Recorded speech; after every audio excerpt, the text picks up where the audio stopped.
ሰላም እንደምን አላችሁ ድና የተከበራችሁ የኢትዮ ዌልዝ ክሬተርስ ዩቲዩብ ቻናል ቤተሰቦቻችን ናሁም ነኝ ተመልሼ መጥቻለሁ። ፎሬክስ ትሬዲንግ ለመጀመር ወይም በፎሬክስ ገንዘብ ለመስራት ለምትፈልጉ ለጀማሪዎች ጀምራችሁ ውስጡም ያላችሁ ወይም ትሬድ እያደረጋችሁ ላላችሁ ሰዎች በአጠቃላይ ስለ ፎሬክስ ትሬዲንግ የማቀውን ያህል ሼር ማድረግበት ቪዲዮ ነው። አደራይም ቪዲዮ እስከ መጨረሻው ከተከታተላችሁኝ እመኑኝ ፎሬክስ ትሬደር ላይ ከፍተኛ ስኬታማ ሰው ትሆናላችሁ። ከዛ በተጨማሪ ደግሞ ስለ ፎሬክስ ትሬደር በደንብ ታውቃላችሁ ማለት ነው። እሺ ፎሬክስ ትሬዲንግ በጣም ብዙ ሰው እንደሚያወራው ሶሻል ሚዲያ ላይ እንደምታዩት መኪና፣ ቤት፣ ንብረት ምናምን ሲያዘዋውሩበት የምታዩ ብዙ ወጣቶችን እያጓጓ ያለና ብዙ ወጣቶች ወደዛ ነገር በፍጥነት ተስበው እየገቡበት ያለና ሀገራችን ላይ በጣም እየተስፋፋ ያለ ብዙ ወጣቶችም እየጀመሩት ያሉበት የስራ ዘርፍ ሆኖ የመጣ ነገር ነው። ስለዚህ ፎሬክስ ትሬደር ላይ ግን ማወቅ ያለብን ወሳኝ ነገሮች አሉ።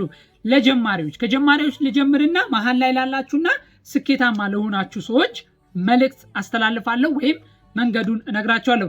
ጀማሪዎች ፎሬክስ ትሬዲንግ ለመጀመር ምንም አይነት ኮርስ መግዛት አይጠበቅባችሁም። የትኛውንም የፎሬክስ ትሬዲንግ እውቀት ለማግኘት ጎግል ላይ ሰርች ማድረግ ይቻላል። ዩቲዩብ ላይ በነፃ የተሰሩ ቪዲዮዎች አሉ። ከዛ በተጨማሪ ደግሞ ጂሜኒንም ኤአይንም የትኛውንም ነገር ጠይቃችሁ በቀላሉ እውቀት ማግኘት ትችላላችሁ። ስለዚህ ፎሬክስ ትሬዲንግ ለመጀመር አስባችሁ የግድ ኮርስ መግዛት አለብኝ ካላችሁ ኮርስ መግዛት አይጠበቅባችሁም። ጊዜው የቴክኖሎጂ ነው።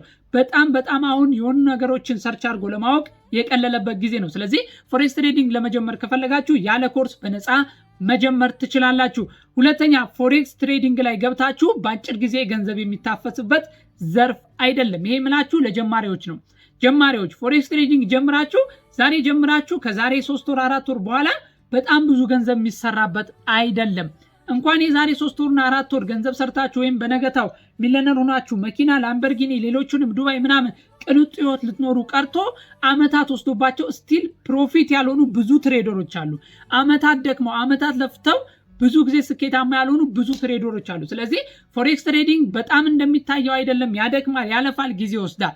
ስለዚህ በቶሎ ስኬታማ ሆናለሁ ብሎ አስቦ ለመጀመር ለሚመጣ ሰው አይሆንም። ስለዚህ ይሄን አይምሯችሁ ላይ እጠቡት። በጣም ጊዜ ይፈጃል። ጊዜን ፈጅቶ ስኬታማ ያለ መሆን እድሉ የሰፋ ነው። ብዙዎች አመታትን ገንዘባቸውን አጥተው ከዚህ ማርኬት ወይም ከዚህ ገበያ ወጥተው አቁመው ወደ ሌላ ስራ ዘርፍ የተሰማሩ ስላሉ ነው። ስለዚህ አይምሮዬ ይሄ ዘርፍ ላይ ስመጣ በቶሎ ገንዘብ አይገኝም፣ ባይሳካም ደግሞ አመታት ቢወስድ እሞክራለሁ ብሎ ማሰብ ተገቢ ነው። ሶስተኛ መነሻ ገንዘብ ይፈልጋል። ከዛ በተጨማሪ ደግሞ የጎን ስራ ይፈልጋል። ፎሬክስ ትሬዲንግ ትልቁ ከሚጎዳችሁ ነገር እኔም በተወሰነ ትሬድ አድርጌ ክሪፕቶ ትሬድ አድርጌ አይቼዋለሁ። ኪሳችሁን ባዶ ያደርገዋል ማለት ዜሮ። እዛ ላይ ስታውሉት ጎን ለጎን ኖርማል ህይወታችሁን እንዳትኖሩ ኪሳችሁን ይጎዳል። ስለዚህ ጎን ለጎን ሳይዳ ስለሆኑ ስራዎች ያስፈልጋቸዋል። ተቀጥሮ መስራት ይሆናል፣ ሌላም ስራ መሆን ይችላል። ግን ገቢ ይፈልጋል። ምጥጥ ነው የሚያደርጋችሁ። የሆነ ነገር ስከስሩ በዶላር ስለሆነ ዶላርን በኢትዮጵያ ብር ስታደርጉት ደግሞ በጣም ስለሚያሻችሁ ገቢ ላይ ስሩ። ስለዚህ ገቢ የሌለው ሰው ፎሬክስ ትሬደርን ጎን ለጎን መስራት አይችልም። ስለዚህ ገቢ ያስፈልጋል። ስለዚህ ጎን ለጎን ገቢ ለመፍጠር ማሰብ ተገቢ ነው።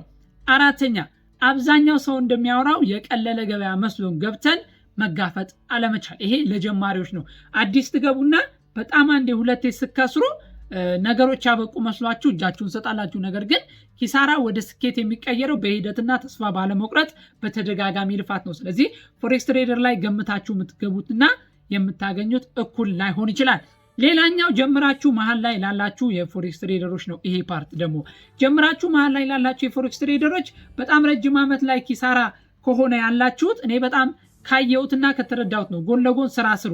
ሙሉ ለሙሉ በፎሬክስ ትሬደር ህይወት ይቀየራል ብላችሁ ስቲል ግን ፕሮፊት ማግኘት ካልቻላችሁ ስቲል ከአመት ዓመት እዛው ላይ ያሽታሻችሁ ከሄዳችሁ ጎን ለጎን ስራ መስራት አስፈላጊ ነው። ስለዚህ ፎሬክሱን የተወሰነ ግማሽ ሰጣችሁት፣ ቀሪውን ደግሞ ግማሽ ስራ መስራት ያስፈልጋል። ለምን አመታታችሁን፣ ጊዜያችሁን፣ እድሜያችሁን፣ ገንዘባችሁን ሙሉ ሊወስድባችሁ ይችላል። ስለዚህ ረጅም ጊዜ ሰርታችሁ ስኬታማ ካልሆናችሁ ፎሬክስ ትሬደር ላይ በሙሉ ህይወታችሁን ጥላችሁት ነገ ያ ነገር ፌል ሲያደርግ ሙሉ ለሙሉ ወደኋላ ተመልሶ ሪግሬት ማድረግ ስለማይገባ በጣም ስኬታማ እየሆናላችሁ በዛው ቀጥሉ። ስኬታማ ያልሆናችሁ እየታገላችሁ ያላችሁ ግን ጎን ለጎን ደግሞ የሆኑ አማራጮችን ሞክሩ። ሌሎችንም ስራዎች ይሁን። ለምን አንድ ነገር ላይ ያ ነገር ብቻ ይሳካልኛል ብሎ ረጅም ዓመታትን መፍጀት ኪሳራ ስላመጣ እኔንም ጎርቶኝ ስላየሁት የሆነ ነገር ደግሞ ጎን ለጎን መስራት ተገቢ ነው። ስለዚህ መሀል ላይ ሆናችሁ ስኬት የራቃችሁ ወይም በጣም መስራት ያልቻላችሁ ሰዎች ይሄን ነገር አስቡት። ሁለተኛ ጀምራችሁ እዛ ውስጥ ናችሁ ለውጥ ማምጣት ካልቻላችሁ ወይም በትሬዲንግ ስኬታማ ካልሆናችሁ ራሳችሁ መመርመር፣ ምንድነው ችግሬ፣ ምንድነው ያለብኝ ችግር ብላችሁ ራሳችሁ መመርመር። ጊዜ መፍጀት ስኬታማ አያደርግም። ጊዜ መፍጀት ሳይሆን ስኬታማ የሚያደርገው በየቀኑ ራስን ማሻሻል ብቻ ነው ስኬታማ የሚያደርገው። አብዛኛው ሰዎች ራሳችሁን ሳታሻሽሉ ስሜታዊነታችሁን ይዛችሁ ወደ ትሬዲንግ እየገባችሁ ረጅም ዓመታትን ትፈጃላችሁ። ረጅም ዓመታት በፈጀ ሳይሆን ራስን በማሻሻል ነው። 10 ዓመት ፎሬክስን ትሬድ አድርጎ ስኬታማ ካልሆነ ሰው በላይ ራስን በትሬዲንግ በየቀኑ ችግሮቻችን እየቀረፍን እሾዎቻችንን እየነቀልን በሄድን ቁጥር እንጂ ስኬታማ የምንሆነው እዛ ዘርፍ ላይ ዓመታትን ስለፈጀን ስኬታማ አንሆንም። ስለዚህ ረጅም ዓመታትን መፍጀት ሳይሆን ራስን በየጊዜው እያዩ መገምገም ፎሬክስ ትሬዲንግ ላይ ስኬታማ ያደርጋል። ስለዚህ ፎሬክስ ትሬደሮች ይሄን ነገር እወቁት። መሀል ላይ ያላችሁ ስኬታማ ያልሆናችሁ 4-5 ዓመት ወስዳችሁ አሁንም ፕሮፊት ያልሆናችሁ ችግራችሁን ገምግሙ፣ ራሳችሁን ተመልከቱ። እንዴት ስኬታማ አልሆንኩም፣ ምንድነው ስኬታማ ያልሆንኩበት የሚለውን ገምግሙ። ጎን ለጎን ደግሞ ስራ ጀምሩ። የመጨረሻ ፓርት ስኬታማ ሆናችሁ የተሳካላችሁ ብዙ ሚሊዮን ብሮችን እያፈሳችሁ ዱባይ ምናምን የምትኖሩ ሰዎች ያለፋችሁትን መንገድ በግልጽ ለሰው ተናገሩ። ከመሬት ተነስታችሁ እዛ እንዳልደረሳችሁ ፎሬክስ ማልቀስ፣ መክሰር፣ ማበድ ራሳቸውን የሚያጠፉ እንዳሉ በፎሬክስ ገንዘባቸውን አተው እባካችሁ ወጣችሁ ተናገሩ።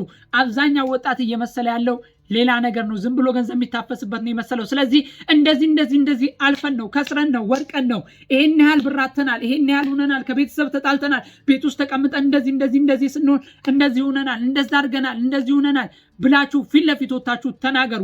ድራማ መስራቱን፣ መቀባባቱን፣ መኪና መንዳቱ እንዳለ ሆኖ እውነታውን ደግሞ ስለ ፎሬክስ ትሬደር ተናገሩ። ምክንያቱም ጀማሪ ወጣት ነው። ጀማሪ ወጣት 50፣ 60፣ 70 ዶላሩን ይዞ ወደ ፎሬክስ ይገባል። ሲያጣ ተስፋ መቁረጥ ይመጣል፣ ሱስ መግባት ይመጣል፣ ራስን ማጥፋት ይመጣል። ስለዚህ ለሰው በግልጽ ተናገሩ። ፎሬክስ ትሬዲንግ እንደዚህ ነው ብላችሁ በግልጹ ተናገሩ። ማርኬቱ ምን ያህል እንደሚከብድ፣ ገንዘብ እንዴት እንደሚበላ፣ ራሱ እንደሚያደክም በግልጽ ተናገሩ። አብዛኞቻችሁ በጣም ጥሩ ፋንሲ ላይፋችሁን ስለምታሳዩ ብዙ ሰው እንደዛ ይመስለዋል።